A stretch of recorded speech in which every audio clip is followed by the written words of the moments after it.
La journaliste belge Marie-Jeanne Van Eswijk est convaincue que Dutroux n'était pas seul. De cette conviction, elle a fait un livre. Marie-Jeanne Van Eswijk, vous avez contribué à un ouvrage qui s'appelle Les dossiers X. Que sont les dossiers X? The X-Files. Alors, les dossiers X du nom des témoins X. Les témoins X, ce sont des jeunes femmes qui, quand l'affaire Dutroux a éclaté, se sont présentées à Neuchâtel pour venir témoigner d'un passé de victimes d'abus sexuels entraînées dans des réseaux. Elles ont souhaité témoigner dans l'anonymat pour protéger leur vie privée, la vie qu'elles avaient réussi à reconstruire, et on les a donc appelées les témoins X. Il y a eu X1, X2 jusqu'à X7, et il y a eu aussi 2 hommes qui sont venus témoigner. La première à venir témoigner porte le nom de code de X1, mais depuis, elle a un visage et un nom. Elle s'appelle? Elle s'appelle Régina Louf. Qu'est-ce qu'elle raconte, Régina Louf? Elle a été confiée à sa grand-mère à la côte belge quand elle avait moins de 2 ans. Elle a vécu chez cette grand-mère jusqu'à 11 ans. C'était une maison dans laquelle la grand-mère louait des chambres. Et Régina Louf raconte que sa grand-mère la prostituait. Ça, c'est magnifique. Plusieurs fois. Ils sont très gentils, les gens, non? Non, vraiment. A grandmother that... What is... Par semaine. C'est fou, ce monde est fou. Et depuis sa plus tendre enfance. Elle a ensuite quitté la côte belge. Elle est allée vivre à ce moment-là avec ses parents dans la région de Gand. Et là, pendant plusieurs années, elle a été sous la coupe d'un homme bien plus âgé qu'elle, qui avait déjà la quarantaine, à une époque où elle-même avait 12 ans. Qu'est-ce qui relie le témoignage de Régina Louf à l'affaire Dutroux? Régina Louf cite le nom de Michel Nioul dès la première audition qu'elle fait dans le dossier, en disant qu'il faisait partie du cercle des personnes qui abusaient d'enfants. Et qu'elle a eu affaire à lui? Et qu'elle a eu affaire à lui. Voilà. Est-ce que le témoignage de Régina Louf est fiable? Parce qu'on a dit, cette fille délire, cette fille est folle. Ce qu'on peut dire d'elle, c'est qu'elle a été victime à un moment donné, quand son témoignage a éclaté publiquement, d'un acharnement médiatique, de dénonciation médiatique d'une ampleur jamais vue en Belgique. Et effectivement, c'est dans les médias qu'on a écrit qu'elle était folle. Jamais un magistrat ne l'a dit, jamais un enquêteur ne l'a dit. Je signale simplement que dans le cas de Régina Louf, la justice a désigné un collège de 5 experts psychiatres qui ont été chargés de l'examiner assez longuement et qui ont conclu qu'elle avait été victime d'abus sexuels massifs dans son enfance. C'était un fait établi, et que son témoignage devait être pris en compte, qu'elle n'était ni mythomane, ni affabulatrice, ni qu'elle ne fantasmait pas.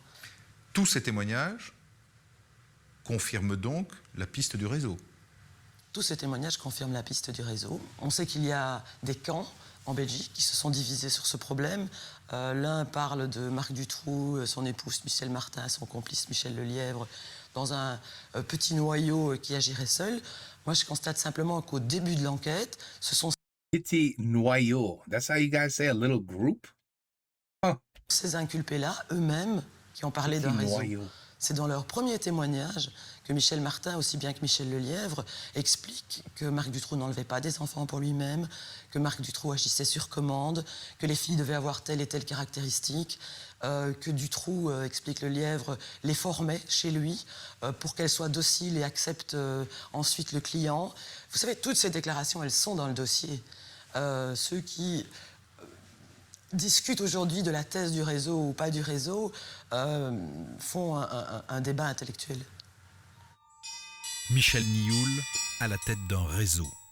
L'idée fait son chemin dans l'opinion belge. Mais qui dit réseau, dit également protection. La non-intervention en temps utile de la gendarmerie par rapport à Dutroux peut-être trouver une première explication de par le fait que Dutroux devait connaître du monde dans les milieux judiciaires et policiers et qu'il avait peut-être la possibilité d'agir dans une relative impunité. Ça, c'était vraiment le sentiment partagé par tout le monde à ce moment-là. Impunité, protection. La police. Mais alors qui? Ouais. Pendant des semaines, les médias entretiennent un climat général de suspicion, basé sur la rumeur. à chaque jour sa révélation.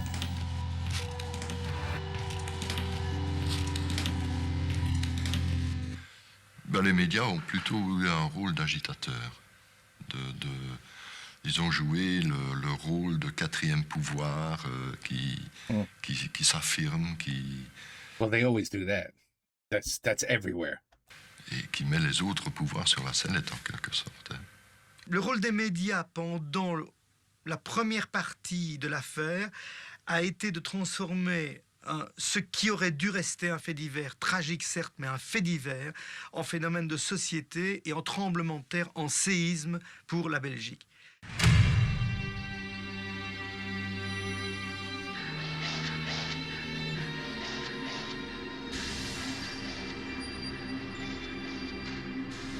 Non, on peut juste espérer qu'il a souffert beaucoup behind closed doors, that we would never be able to know what had really happened in prison or jail. I tell you, if he was in some jails that I know of around here, I hope it's the same, but ici, don't ask me why, but there's a code. There's a code in the jails. And you don't want to be in the category of I am in jail because I raped and killed a little child. That is and then you got people that like murdered their ex-wives or killed 3 men on the streets. That's a different category. That's not as bad. So when those people hear that you killed a child or you raped a child, you get your own punishment in jail by those people that have set a standard of criminality, that if you're in a certain category, you are going to get the shit beat. You're probably going to die in jail very, very badly. The guards are going to look the other way, and it's just because you're in that category. You messed with children, which is the worst you could do. Now, j'espère dans la France c'est la même chose, dans la Belgique c'est la même chose, la Belgique, anywhere, l'Espagne, I don't care where, but I hope it's the same. Like, il a fait quoi? Je suis là, the new guy, what did he do? Oh, really? He did that? Okay, we'll take care of him later. That's over here. Ça se passe comme ça. Là-bas, I don't know. You guys let me know. I hope it's the same. I hope it's the same. Because this guy, he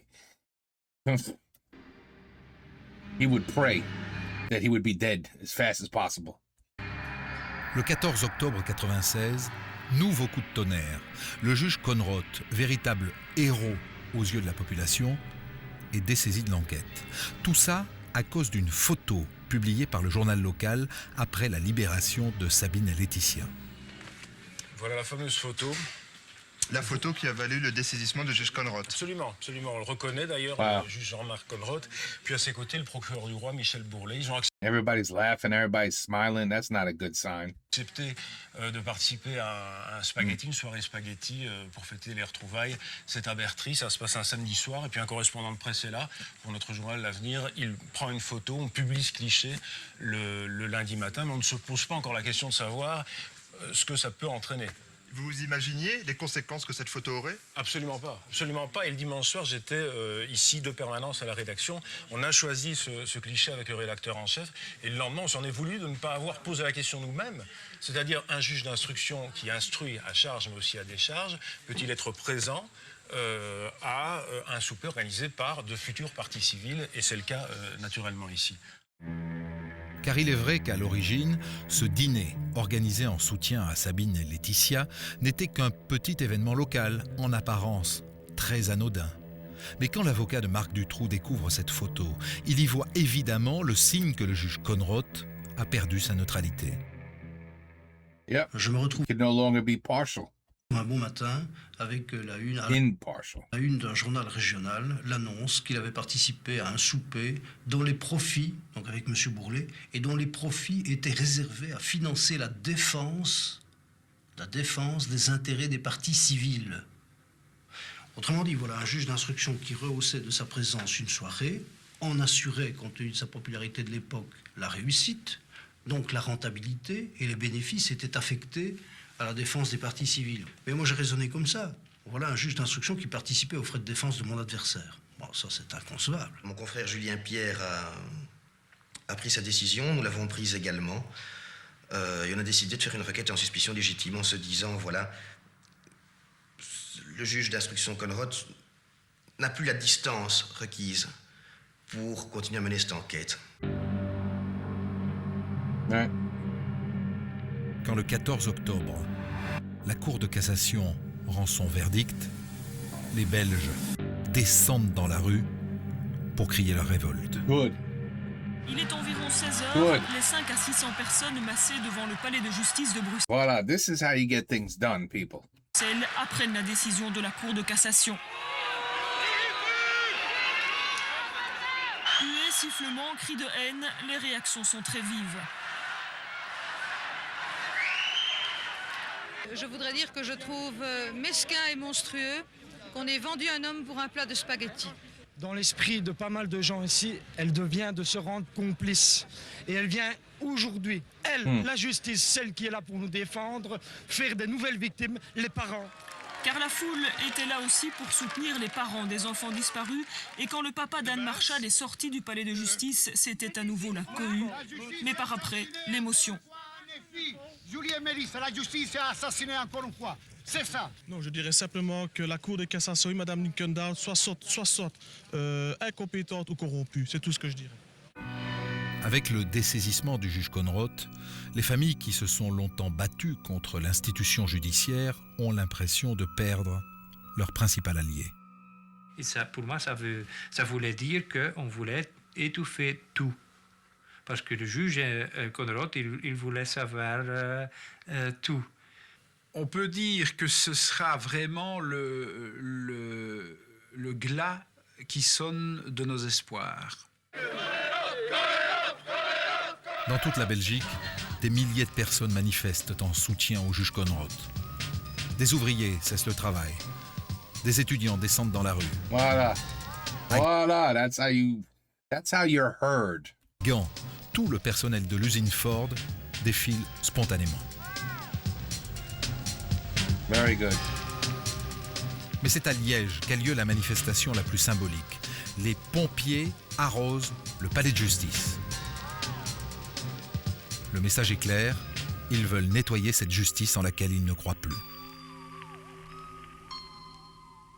Disons que le désistement de Conrod est apparu comme étant, d'une certaine façon, la confirmation que des puissants étaient à l'œuvre et qu'ils ont souhaité écarter Conrod parce qu'il ne faisait pas partie de la bande éventuellement, hein, ou parce qu'il était trop performant en tant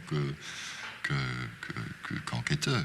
Ça accélère le ressentiment profond de la population pour tout ce qui est l'establishment, le système, comme disent les parents. Quel establishment, c'est-à-dire le pouvoir judiciaire, le pouvoir policier, le pouvoir économique, le pouvoir politique aussi. Tous ces gens-là sont complices, quelque part. Une semaine plus tard, le 20 octobre, Regarde ça. Plus de 320 000 personnes manifestent leur désir de justice. C'est la Marche Blanche, la plus grande manifestation populaire en Belgique depuis la fin de la Deuxième Guerre mondiale. Ça ne devait être qu'un petit rassemblement en souvenir des enfants. C'est une marée humaine qui déferle sur Bruxelles. Good, good.